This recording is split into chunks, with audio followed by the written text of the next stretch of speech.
तो हाय दोस्तों, इस वीडियो में आज हम बात करेंगे फ्यूचर एंड ऑप्शन ट्रेडिंग में आप किस तरीके से आप इन्वेस्टमेंट जर्नी अपनी स्टार्ट कर सकते हैं। फ्यूचर एंड ऑप्शन ट्रेडिंग एक नया नया ट्रेडिंग प्लेटफॉर्म है जो कि मुझे भी नहीं पता था। लिटरली बताओ तो मैं सिर्फ स्टॉक में इन्वेस्ट करता था, बट मेरे को अभी रिसेंटली ही इस चीज़ के बारे में अपने भाई से पता चला कि फ्यूचर एंड ऑप्शन ट्रेडिंग भी कुछ होता है और उसमें किस तरीके से आप इन्वेस्ट कर सकते हो, इन्वेस्टमेंट जर्नी स्टार्ट कर सकते हो। ठीक है, वो मैं इस वीडियो में आपको बताऊंगा। ठीक है, तो आपको मैं इस चीज़ की जानकारी दूंगा कि किस तरीके से आप फ्यूचर एंड ऑप्शन ट्रेडिंग में आप स्टार्ट कर सकते हो। ठीक है, पहली चीज़, अगर फ्यूचर एंड ऑप्शन ट्रेडिंग में आप स्टार्ट करना चाहते हो जर्नी, तो आपको मैं एक चीज़ बताना चाहूँगा कि इसमें क्या है कि आपको दो चीज़ का हमेशा ध्यान रखना है। पहला है कॉल और पुट। कॉल क्या होता है कि अगर मार्केट अप में जा रहा है, ठीक है, मार्केट अगर आपको लगता है कि मार्केट अप जाएगा, ऊपर जाएगा, तो आप कॉल उठाते हो। ठीक है, कॉल बाई कर सकते हो। ठीक है, अगर आपको लगता है कि मार्केट नीचे जाएगा तो आप पुट बाई कर सकते हो। ठीक है, तो इस तरीके से काम करता है ये फंक्शन। ठीक है, आप इसमें प्रिडिक्शन करते हो। फ्यूचर एंड ऑप्शन का मतलब ये है कि आप उसमें प्रिडिक्ट करते हो कि मार्केट अप जाएगा या डाउन जाएगा। ठीक है, उसके बेसिस पे आपको यहाँ पे बेनिफिट या फिर आपको लॉस भी हो सकता है। लेकिन फ्यूचर एंड ऑप्शन ट्रेडिंग बहुत ज़्यादा रिस्की होता है as comparative to stock market. ठीक है, क्योंकि स्टॉक मार्केट में आप जो भी आप इन्वेस्ट करते हो, ठीक है, वो आप लॉन्ग टर्म के पर्सपेक्टिव में भी कर सकते हो। ठीक है, कोई भी आप स्टॉक खरीदते हो, जैसे अडानी का हो गया, टाटा का हो गया, कोई भी आप स्टॉक खरीदे तो आप लॉन्ग टर्म के विजन में खरीद सकते हो। ठीक है, अगर आपके पैसे डाउन जा रहे हैं तो आपको उतना इम्पैक्ट नहीं पड़ना है, क्योंकि जो मार्केट के लीड्स हैं वो एक्चुअली में कभी ना कभी 2 साल 3 साल 1 साल कभी ना कभी वो ग्रोथ करेंगे ही करेंगे और आपका प्रॉफिट डबल होगा ही होगा। ठीक है, बट इसमें क्या है, फ्यूचर एंड ऑप्शन ट्रेडिंग में आपको ओवरनाइट, मतलब आपको आज हो गया, ठीक है, जब तक उसका एंडिंग डेट है तब तक आपको उसकी नज़र बनाए रखना पड़ता है। ठीक है, कंसिस्टेंटली आपको उसके ऊपर देखना होता है कि मार्केट आपके एक्सपेक्टेशन के अनुसार जा रहा है या फिर नहीं जा रहा है। आपने जो ऑप्शंस चुने हैं वो एक्चुअली में वर्क कर रहा है या नहीं कर रहा है, आप इसमें एक चीज़ देखते हो। ठीक है, तो ये चीज़ हो गया। अब मैं आपको ले चलता हूँ कि किस तरीके से आप यहाँ पे आपको सबसे पहले क्या करना होगा। फ्यूचर एंड ऑप्शन में आपको अपना अकाउंट ओपन करना होगा। ठीक है, जैसे आप डीमेट अकाउंट ओपन करते हो उसी तरीके से फ्यूचर एंड ऑप्शन में आपको अपना अकाउंट ओपन करना होगा। फिर उसके बाद ही आप यहाँ पे अपना इन्वेस्टमेंट जर्नी स्टार्ट कर सकते हो। ठीक है, तो आपको उसमें या तो पैन कार्ड हो गया, ठीक है, या तो फिर आपको बैंक स्टेटमेंट इसमें आपको सबमिट करना पड़ता है ताकि आपका फ्यूचर एंड ऑप्शन का स्टार्ट हो सके। ठीक है, तो वो आप देख सकते हो, तो आप उसमें सबमिट कर देना। फिर आपका एफ एन ओ 1 से 2 दिन में, दो दो तीन मैक्सिमम दो दिन में आपका अकाउंट ओपन हो जाता है फ्यूचर एंड ऑप्शन में। ठीक है, अब मैं आपको बता दूं कि इसमें क्या क्या पैरामीटर्स होते हैं। ठीक है, कौन कौन सी चीज़ें हैं जो आपको कंसीडर करके चलना है।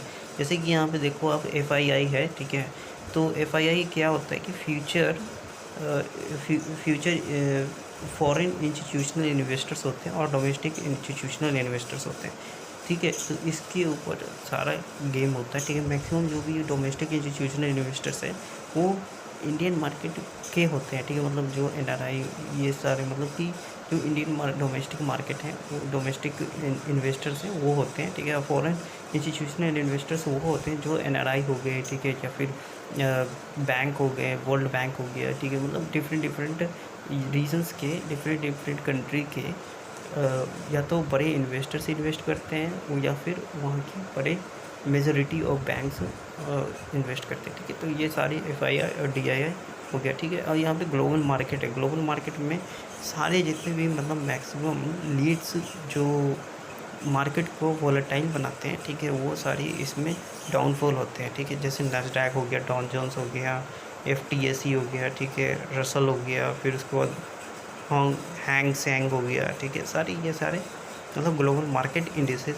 यहाँ पे आपको दिए गए हैं ताकि आपको आइडिया हो सके कि मार्केट किस तरीके का था, जो इंटरनेशनल मार्केट है वो किस तरीके का बिहेवियर दे रहा था, उसके ऊपर इंडियन मार्केट क्या ट्रेंड दिखाएगा वो आप देख सकते हो। ठीक है, अब मैं आपको ले चलता हूँ कि किस तरीके से बाई करना है। तो आपको मार्केट इंडिसेस ऊपर में दिया होगा। ठीक है, आपको ऊपर में निफ्टी 50 जो है उस पर क्लिक करना है। जब आप उस पर क्लिक करते हो तो कुछ इस तरीके का आपके सामने प्रीफरेंस जो स्क्रीन है वो ओपन होगा, ठीक है। तो आप इसमें ये जो कॉल है, कॉल का मतलब है कि आप, जो मैंने बताया आपको कि कॉल का मतलब होता है कि जब मार्केट अप जाता है, ठीक है, मार्केट अप है तो आप उसको प्रिडिक्ट करते हो, ठीक है। जब मार्केट डाउन जाता है तो उसमें पुट का ऑप्शन बाई करते हैं, ठीक है। जो स्ट्राइक है वो गिवन है कि आपको किसके ऊपर लगाना है। जैसे 15,800 हो गया, ठीक है। उसका भी कॉल जो आपको 23 जून है, इंडिंग डेट है, आज का इंडिंग डेट है, ठीक है। वो ₹1.10 पे चल रहा है, ठीक है, जो कि नेगेटिव चल रहा है। बट दो आपका पुट है, मतलब कि लोगों ने गिरने का जो प्रिडिक्ट किया है वो किया है कि मार्केट गिरेगा, ठीक है, और गिरेगा। तो उस पर उन्होंने लगाया है, जो कि अभी करंट प्राइस 15,800 का जो स्ट्राइक है उसका 390 रुपये चल रहा है, ठीक है। तो ये चीज़ आप कर सकते हो। फिर आपको बाई करना है, जैसे कि मुझे लगता है कि मार्केट अप जाएगा, ठीक है। तो मैं यहाँ पे क्या करूँगा अपने हिसाब से, जैसे 15,600 तक मुझे लगता है कि मार्केट अप जाएगा, ठीक है।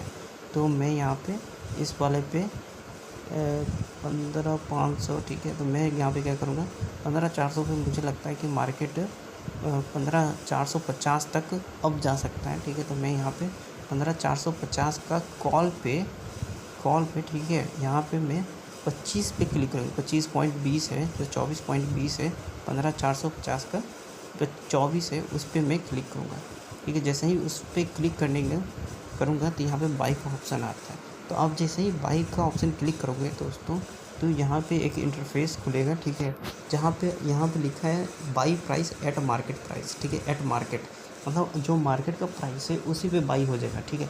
अगर आपको लगता है कि मार्केट थोड़ा और डाउन जा सकता है, ठीक है, तो आप उस पर भी बाई कर सकते हो, ठीक है। तो आप यहाँ पे कस्टम प्राइस पे क्लिक करोगे, आप इस पर जो भी प्राइस फीड करोगे, जैसे 20 रुपये हो गया, तो जैसे आप यहाँ पे क्या करोगे 20 रुपये हो गया, ठीक है। आप उस पर जैसे ही क्लिक, यहाँ पे जैसे ही स्वाइप टू बाई करोगे उतने पे वो बाई हो जाएगा, ठीक है। 20 रुपये जैसे ही पहुँचेगा और आपका यहाँ पे 15,450 रुपये पे कॉल बाई हो जाएगा निफ्टी का, जो कि 23 जून के लिए, ठीक है। बट आज तो मार्केट क्लोज़ हो रहा है, ठीक है। आपको एक चीज़ और ध्यान रखना है कि आज तो मार्केट क्लोज़ हो रहा है, तो आप क्या करोगे, या तो आप 30 जून के लिए उठाओगे, ठीक है, मतलब कि नेक्स्ट थर्सडे तक का, थर्सडे को हमेशा इंडिंग डेट होता है, ठीक है। ये चीज़ आप हमेशा याद रखें कि इंडिंग डेट थर्सडे को होता है, तो उसके हिसाब से अपना इन्वेस्टमेंट कर सकते हो, ठीक है। तो 30 जून को आप इस तरीके से देख सकते हो कि 167 रुपये अभी लोगों ने मतलब ये प्रेडिक्ट किया कि ये अप जाएगा, 15,450 तक जाएगा, तो इसलिए इसके प्राइस ये है, ठीक है, कॉल के, ठीक है। तो इस तरीके से आप अपने हिसाब से एंडिंग डेट डिसाइड करके आप कॉल पुट कर सकते हो, ठीक है। कॉल पहले ये चीज़ आप हमेशा ध्यान रखें, कॉल का मतलब है कि यह मार्केट, अगर मार्केट अप जाएगा, ठीक है, आप उस चीज़ को प्रिडिक्ट करते हो मार्केट अप जाएगा तो आप कॉल उठाओगे, अगर मार्केट डाउन जाता है तो आप पुट उठाओगे, ठीक है। ये चीज़ ध्यान में रखना है। तो आज के लिए इस वीडियो में इतना ही, ठीक है। आपको आई होप आपको ये चीज़ समझ में आ गया होगा कि किस तरीके से आप बाई कर सकते हो, ठीक है, और किस तरीके से आप सेल करोगे। सेल के लिए भी क्या करना है कि जब आप बाई कर लेते हो तो आप क्या करोगे, पोर्टफोलियो पे जाओगे, ठीक है। पोर्टफोलियो पे जाने के बाद क्या करोगे, आप यहाँ पे इस पे आओगे, ठीक है। यहाँ पे एग्ज़िट का ऑप्शन दिया होगा, एग्ज़िट के ऑप्शन पे जैसे ही आप क्लिक करोगे तो वहाँ पे सेल आएगा, सेल पे आप जैसे ही क्लिक करोगे आपका ये सेल हो जाएगा, ठीक है। तो ये चीज़ हमेशा ध्यान रखना है कि आप इस तरीके से आप अपना मिनिमाइज़ कर सकते हो लॉस को, ठीक है। Thank you for watching this video, और मुझे लगता है कि आपको अच्छी जानकारी मिली होगी इस वीडियो में। तब तक बने रहिए हमारे साथ, और इसी तरह के किस तरीके से आप बाई और सेल कर सकते हो, ठीक है। और नए नए अपडेट्स हम इसी तरह लाते रहेंगे अपने यूट्यूब चैनल पे। तब तक के लिए थैंक यू सर, धन्यवाद, बाय।